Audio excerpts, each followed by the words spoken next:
exhaustion of the first night in the grave, that he will sleep the sleep of a bridegroom. The scholars say this means two things.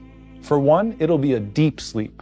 But secondly, you will only be awakened to what you love most. You wake up and you see the garden that your qiyam planted last night. And without you even knowing it, some believer that was dead received forgiveness by the virtue of someone alive, and can now finally rest in peace because of that dua. Salamun hiya hatta matla' al-fajr.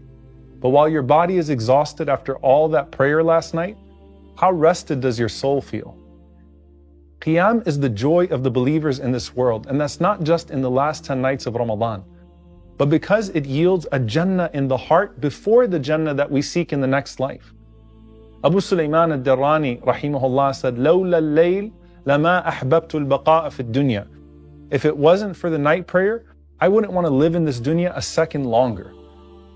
Now that doesn't mean you didn't cry, but even your tears are watering your garden in your grave. Abu Bakr ibn Abi Maryam said, I saw Wafa ibn Bishr after his death, so I asked him, what have you received? And he said, I've been saved after striving for a very long time. So I asked, and which deed did you find to be the most superior? And he replied and said, my crying out of the fear of Allah subhanahu wa ta'ala. Allah rewards your fear by bringing you near. In the dream of Abu Yazid, did Allah not say, and glad tidings to my servant Mis'ar ibn Qidam, who stood during the night worshipping me?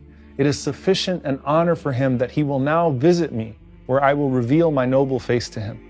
At the end of Surah Al-Alaq, right before Surah Al-Qadr, Allah subhanahu wa ta'ala says, وَاسْجُدْ وَاقْتَرِبْ. So prostrate and come near. And as many of the scholars mention, you'll never come nearer to Allah than Laylatul Qadr.